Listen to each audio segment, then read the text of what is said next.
के अनुरूप है। सभी लोग दरबार के बारे में बहुत कुछ जानना चाहते हैं, जो दरबार के बारे में नहीं जानते।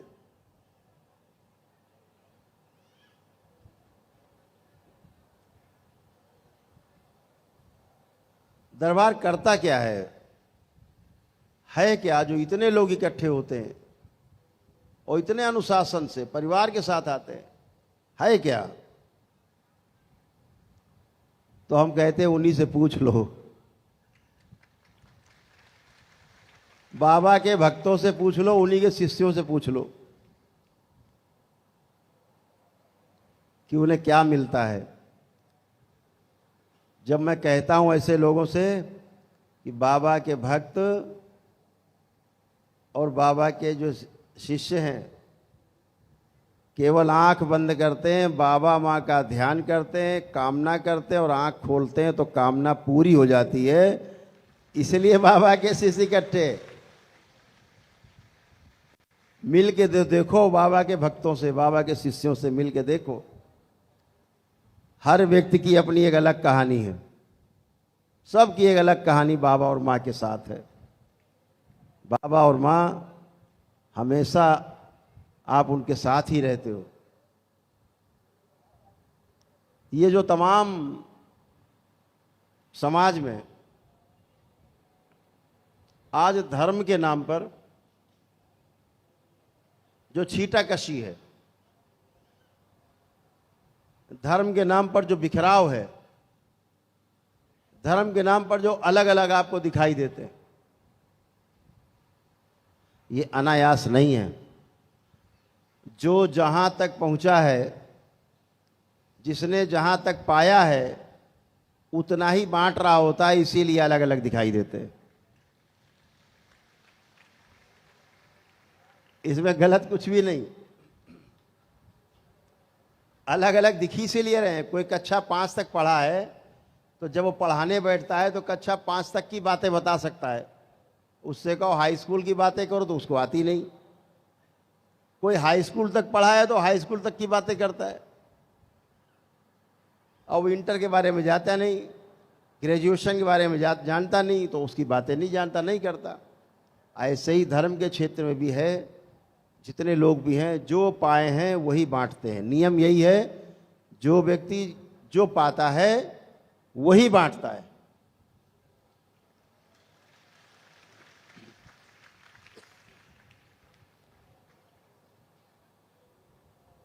बहुत लोगों ने कहा, अभी जब हमारे धर्म को बचाए रखने में जो सबसे अग्रणी भूमिका निभाते हैं वो हमारे देश के 13 अखाड़े हैं।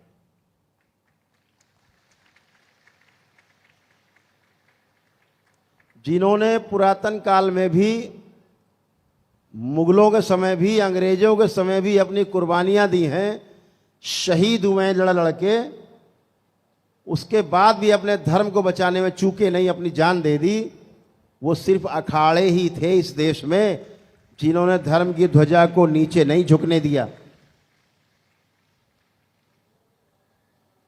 आज सिर्फ लोग इतना जानते हैं कि अखाड़े कुंभ में आते हैं और स्नान करते हैं और चले जाते हैं, महीना भर रह के, 1.5 महीना रह के, 40 दिन रह के। लेकिन जब आप उनका इतिहास पढ़ोगे अखाड़ों का, तो आपका जो सिर है गर्व से ऊंचा हो जाएगा। आपका सिर धर्म को बचाने में सबसे बड़ी भूमिका इन अखाड़ों की रही है, तब भी थी, आज भी वही भूमिका है।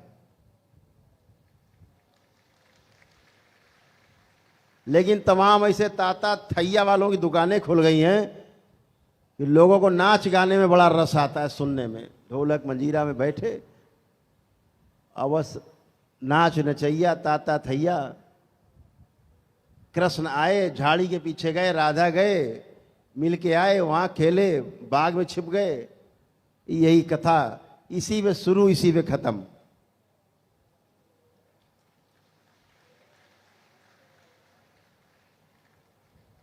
भगवान श्री कृष्ण को योगेश्वर श्री कृष्ण कहा जाता है।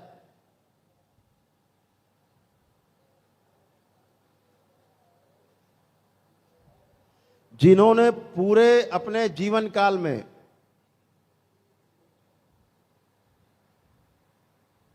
एक 126 वर्ष की उम्र तक सिर्फ धर्म के लिए जिए, धर्म ही किया, धर्म ही बांटा,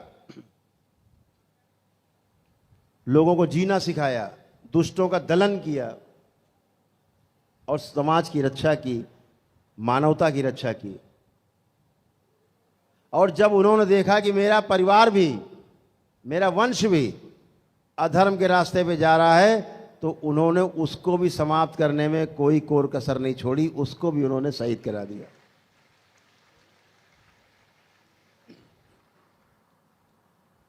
वो भगवान श्री कृष्ण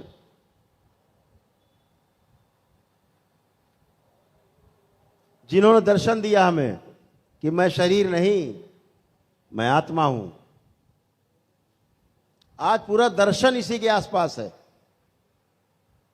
हिंदुत्व का, सनातन का जो दर्शन है, जो चेहरा है, जो आधार है, इसी पे है कि मैं शरीर नहीं, मैं आत्मा हूं और मैं अपने एक अंश से पूरे सृष्टि में व्याप्त हूं। भगवान श्री कृष्ण ने दिया। आज हम सब उसी को मानते हैं और उसी आधार पर जानते हैं। लेकिन उन भगवान श्री कृष्ण को, उन योगेश्वर भगवान श्री कृष्ण को, जो कभी विशुद्धि चक्र से नीचे ही नहीं उतरते थे, 16 दल का पुष्प, कमल का पुष्प, 16 दल का, 16 कलाओं के अवतार कहे जाते हैं भगवान श्री कृष्ण, जो अपने विशुद्धि से नीचे ही नहीं उतरे कभी, उन्हें काम कला के अवतार के रूप में घोषित कर दिया इन कथावाचकों ने।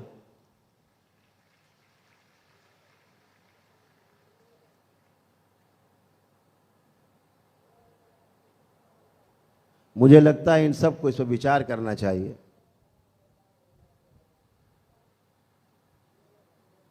ध्यान रखें, एक शब्द होता है प्रवचन,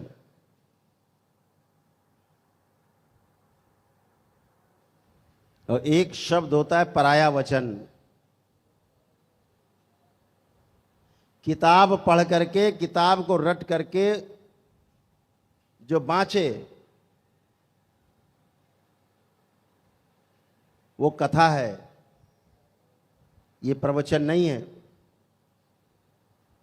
ये वो कथा है जैसे पंडित जी घर में आते हैं और सत्यनारायण की कथा सुना के प्रसाद बट के चले जाते हैं।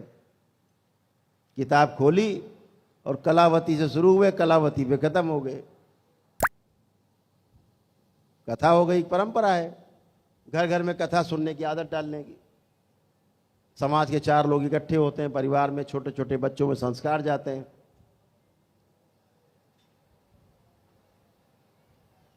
तो कथा है, अच्छी बात है, कथाएं सुनानी भी चाहिए, कथाएं सुननी भी चाहिए, कथाओं से दृष्टांत मिलते हैं, लेकिन ये प्रवचन नहीं है। कथा आपके जीवन में उतरती नहीं। कथा आपने सुनी, आपने चुटकुला सुना, आनंद लिया और आनंद लेके फिर आप चले गए घर, और घर जाते ही जाते सब भूल गए। घर पहुंचे और भूले। किसी ने चर्चा करी, हाँ भाई महाराज जी ने बहुत बढ़िया बात कही, आज मजा आ गया। तो लोग कहाँ जाते कथा में? मजा लेने जाते। जितने समय सुना उतने समय तक थोड़ा मजे में रहे, और घर पहुंचते पहुंचते मजा गायब। फिर वही घर में सिलेंडर नहीं है, भैया सिलेंडर खत्म हो गया।